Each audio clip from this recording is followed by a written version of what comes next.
Bismillahirrahmanirrahim. Assalamu alaikum. Today we will study another topic of second year biology, which is support and movement, 16th chapter, and support and locomotion. We can also say. نو سپورټ ولې ضروري دی؟ سپورټ ځکه ضروري دی د هیومن یا د انیمل یا د ادر ارګانیزم باډي ته چې هغه خپل باډي افهولډ کړي په څه کې؟ په ایرکټ پوزیشن کې. په ایرکټ پوزیشن کې یو خپل باډي افهولډ کړي. دویم دا دی چې اگینسټ د ګریویټي خپل باډي سسټین کړي او ادر ایکسټرنل فورسز چې کوم دي لکه فریکشن شو یا ایر پریشر شو یا د دې نه علاوه نور انټرنل ایکسټرنل فورسز دي د هغې خلاف چې کوم دی د خپل باډي سسټین کړي په ایرکټ پوزیشن کې. نو د دې لپاره سپورټ ضرورت دی. اوس کله چې د انیمل سایز د ایولوشن په ترو باندې کله غټېدو کله دا انلارج کېدو انکریزینګ په دې کې راتلو په ایولوشن په بیس باندې نو دې ته د سپورټ ضرورت نور هم زیاتېدو. د هغې څخه زموږ سره دا یو فروپ دی چې کله زموږ سره انیمل په واټر کې اوسېدل نو اکویټیک انیمل کې بیا دومره سپورټ نه و ضرورت ځکه چې په د واټر خپل یو پریشر و چې هغه پریشر باندې به انیمل خپل سپورټ حاصلولی شو. خو کله چې په دې کې ایولوشن سره سره زموږ سره د انیمل د اکویټیک انوایرمنټ نه لینډ انوایرمنټ ته راغلل نو په لینډ انوایرمنټ کې دې ته بیا ډیفرنٹ پریشر ډیفرنٹ ایکسټرنل فورسز دې باندې اپلای کېدل نو د هغې د وجې نه دې کې د سکیلټن او د دې کې د سپورټ چې کوم دی ضرورت زیات شو. دغه شانتې که موږ وګورو نو د هیومن یا د انیمل باډي چې کوم نو هغې ته بیا دا په لینډ چون کې اوسېږي نو په لینډ باندې د غټ سپورټ ضرورت وي. نو د هیومن سکیلټن په دې چپټر کې زموږ مین کانسرن دی د هیومن سکیلټن به په دې کې سټډي کېږي. د اصل کې د انیمل سټډي د انیمل سکیلټن سټډي چې کوم ده هغه دوه قسمه ده. یو د ایکزوسکیلټن کوم چې زموږ سره په انسیکټ یا په ادر ارګانیزم کې دي او انډوسکیلټن په هیومن او په انیمل کې خاص کر انډوسکیلټن وي. نو انډوسکیلټن دا شامل دی په دوو کامپوننټس باندې کارټیلیج اینډ بون. د هیومن سکیلټن دا هیومن ته سپورټ ورکړی دی د ګریویټي خلاف یو د ایر پریشر ایکسټرنل ادر فریکشن وغیرہ کوم فورسز چې دي هغې د افهولډ پوزیشن او یا د په ایرکټ پوزیشن کې د ساتلو لپاره د هیومن د سپورټ ورکړی دی. د هیومن سکیلټن چې دی دا اگزامپل دی د انډوسکیلټن او انډوسکیلټن میډ فرام بون اینډ کارټیلیج. دوه کامپوننټس دي د هیومن د سکیلټن یو بون دی او بل کارټیلیج دی. نو دا هیومن ته څه ورکوي؟ دا هیومن ته انټرنل سپورټینګ فریم ورک ورکوي. انټرنل سپورټینګ فریم ورک مطلب دا دی چې د هیومن باډي انټرنل سایډ نه که دا مونږ فریم ورک لرکو نو د باډي به څه پاتې شي؟ د باډي به یو د مسل او د ټیشو او د ارګن یو کلسټر فارم به جوړ شي.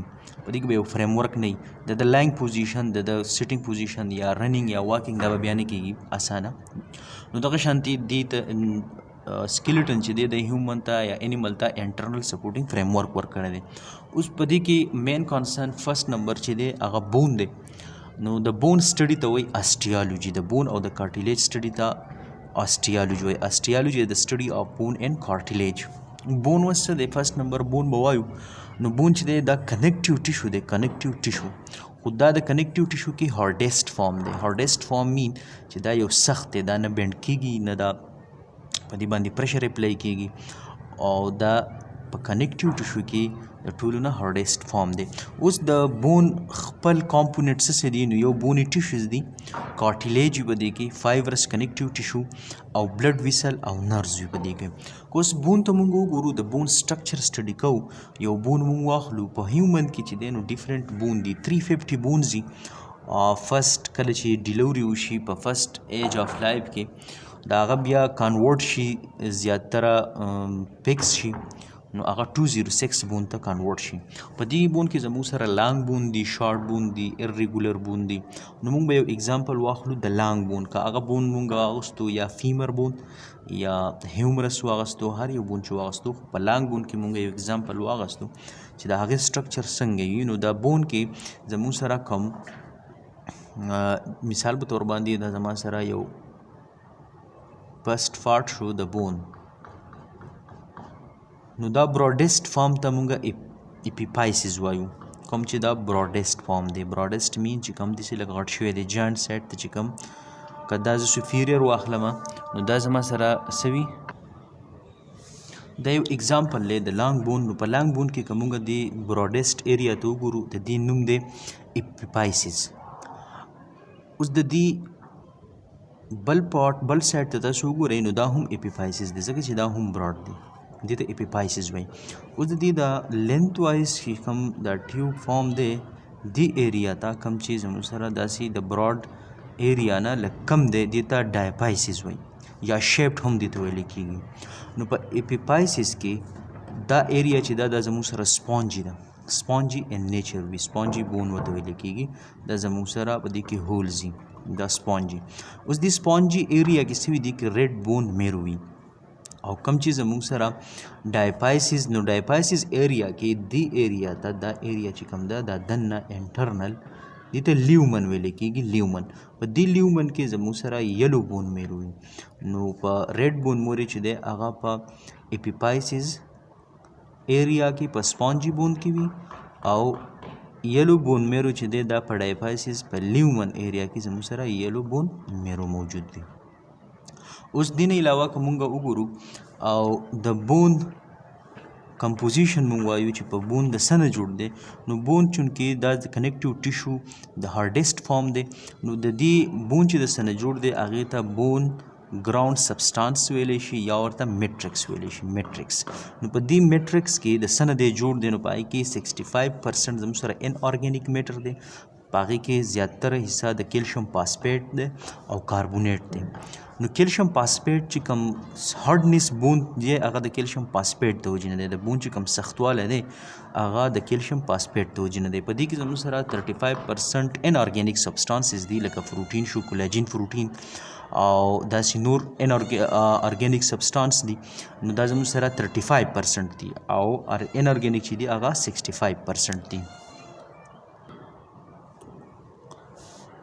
اوس د بون که داسې سیکشن مونږ واخلو لکه دا بون مونږ په دې باندې کټ کو یا ټرانسورس کټ ورکو یا ورټیکل کټ ورکو. فار ایگزامپل دا یو سیکشن مونږ اخیستی دی د بون. نو د بون ایکسټرنل سرفیس ته پیریاسټیم وایي، دا د بون اوټر سرفیس دی، د بون اوټر سرفیس ته پیریاسټیم وایي او د بون انر سایډ ته انډیاسټیم وایي. دا انر سایډ دی د بون انډیاسټیم. اوس د انډیاسټیم نه دننه پیریپرل پارټ د انډیاسټیم چې دی دیټ از کالډ کمپیکټ بون. دا ریډ ایریا چې کوم دی دا کمپیکټ بون دی ته ویل کېږي. دا کمپیکټ بون کوم ځای دی دا د انډیاسټیم پیریپرل پارټ دی. پیریپرل پارټ آف انډیاسټیم از کالډ کمپیکټ بون او د کمپیکټ بون انر سایډ چې کوم دی هغه زموږ سره سپونجي وي. سپونجي په کوم کې چې بون ویسلز بلډ ویسلز او نروز زموږ سره موجود دي دا په سپونجي بون کې، په سپونجي بون کې زموږ سره بلډ ویسلز او نروز دا موجود دي. نو دا یو سیکشن دی د بون، د لانګ بون یا د پلیټ بون. مونږ کله چې کټ واخلو د هغې سیکشن واخلو نو په هغې کې به مونږ ته فرسټ نمبر outer side چې دی that is called periosteum, the inner side is called endosteum, the peripheral part of endosteum is called compact bone, and compact bone is inner side is spongy which contain blood vessel and nerves. دا و د سیکنډ ایئر د 16 چپټر سپورټ اینڈ موومنټ یا سپورټ اینڈ لوکوموشن. د هغې کې فسټ مونږ ووی چې سپورټ ولې ضروري دی. نو سپورټ ځکه ضروري دی چې یو انیمل یا یو ارګینزم یا هیومن یا ادر ارګینزم هغه خپل باډي اف هولډ کړي. اف هولډ مین چې هغه یې سسټین وساتي، ایرکټ پوزیشن کې سسټین وساتي. یو په ایرکټ پوزیشن کې چې باډي خپل اف هولډ وساتي، دویم د ګریویټي خلاف هغه خپل باډي سسټین وساتي او ادر پریشر یا ایر پریشر شو یا ایکسټرنل فریکشن وغیرہ د دې خلاف چې باډي ته سپورټ میلاویږي نو دا ځکه ضروری دی. اوس سپورټ کله زموږ سره زیات شو نو دا د ایولوشن په بیس باندې، کله چې ارګینزم زموږ سره په سایز کې انکریز کېدل نو د هغې په باډي کې د سپورټ ضرورت هم زیاتېدو. سایز څنګه انکریز کېدو؟ نو سایز چې انکریز کېدو د یو ارګینزم دا ترو ایولوشن کېږي. ایولوشن دا زموږ سره سلو اینډ ګریجول پروسس دی په کوم کې چې د انیمل یا د هیومن یا د ادر ارګینزم په باډي کې ډفرنٹ چینجز راځي، دیټ از کالډ ایولوشن. نو ایولوشن سره چې کله انیمل د هغو په باډي کې انکریزمنټ راغی نو د انکریزمنټ سره سره هغې ته د سپورټ نیډ ډېر زیات ضرورت شو. لکه کله چې ایکویټک انیمل زموږ سره لینډ ته راغلل نو په واټر کې انیمل چې نو هغو ته د سپورټ دومره ضرورت نه و ځکه د باډي د واټر خپل پریشر او د واټر چې کوم زموږ سره په انیمل یا په ادر ارګانیزم باندې چې کوم فورس اپلای کوو نو پای کې انیمل ته دومره د سپورټ دومره ضرورت نه و بیا چې کله انیمل لینډ ته راغلل نو په لینډ باندې هغو ته د سپورټ ډېر زیات ضرورت و ځکه چې په لینډ باندې زموږ سره ډیفرنٹ پریشرز دي ایر پریشر دی پریکشنز دی ګریویټي دا دې نه علاوه انټرنل ایکسټرنل نور پریشر هم دي د هغې سره باډي ته ډېر زیات د سپورټ ضرورت و نو د هغې سپورټ په بیس باندې انیمل او د هیومن دغه شانتي د ادر ارګانیزم په باډي کې د ایکزوسکلیټن یا د انډوسکلیټن یو فریم ورک جوړ شو او هغه فریم ورک چې د ایکزوسکلیټن د باډي نه بهر وي کوم چې په انسیکټ کې وي او انډوسکلیټن زموږ سره د نور انیمل په باډي کې موجود وي نو انډوسکلیټن زیات د هیومن چې د هغه انډوسکلیټن دی په انډوسکلیټن چې دی د هغې دوه کامپوننټس دي دا زموږ سره بون او په کارټیلیج باندې مشتمل وي دا انډوسکلیټن باډي ته څه ورکوي دا ورته یو فریم ورک ورکوي سپورټینګ فریم ورک ورکوي که دا فریم ورک موږ د دې انیمل یا د هیومن د باډي نه لر کو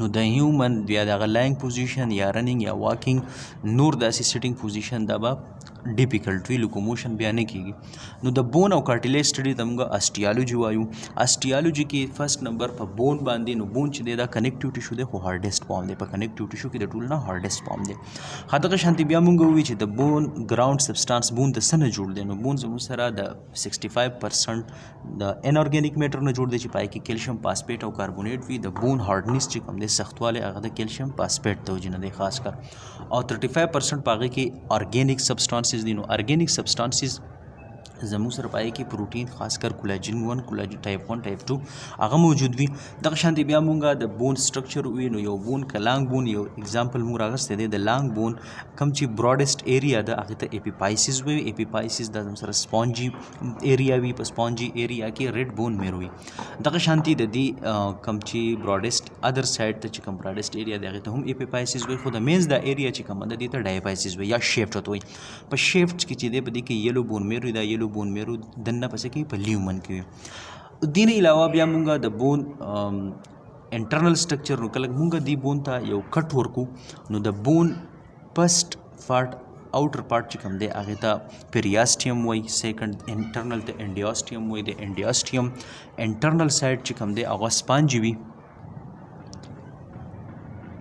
انر پیریپرل پارټ چې دی د انډیاسټیم هغې ته کمپیکټ بون ویلی کېږي او کمپیکټ بون بیا انر سایډ ته سپونجي وي په هغې کې بلډ ویسلز او نرز موجود دي دې نه علاوه اوس دې سره د بون سیلز د بون کې څو قسمه سیلز موجود دي نو په بون کې اصل کې بون چې د بون سیلز چې د څه نه جوړېږي دیټ از کالډ اسټیوجینک سټیم سیلز اسټیوجینک سټیم سیلز هغه دي چې د هغې نه فردر نور سیلز جوړېږي او هغه سیلز کې فرست نمبر دی اسټیوبلاست اسټیوسایټس اینڈ اسټیوکلاست 3 ټایپ آف سیلز دي د بون نو فرست نمبر چې کوم دی اسټیوبلاست دا بون فارمیشن د بون فارمیشن چې کیږي هغه د اسټیوبلاست نه کیږي اسټیوبلاست زموږ سره میچور سیلز وي چې دا وروسته بیا میچور کیږي او څه ته کنورټ کیږي دا اسټیوسایټس ته کنورټ شي اسټیوسایټس چې دی دا بون میچور سیلز دي میچور بون سیلز دي دا سیلز چې کوم وي نو دا د بون هیلث او د هغې مینټیننس سسټیننګ چې دی هغه په اسټیوسایټس باندې کیږي او اسټیوکلاست چې کوم دی نو دا بون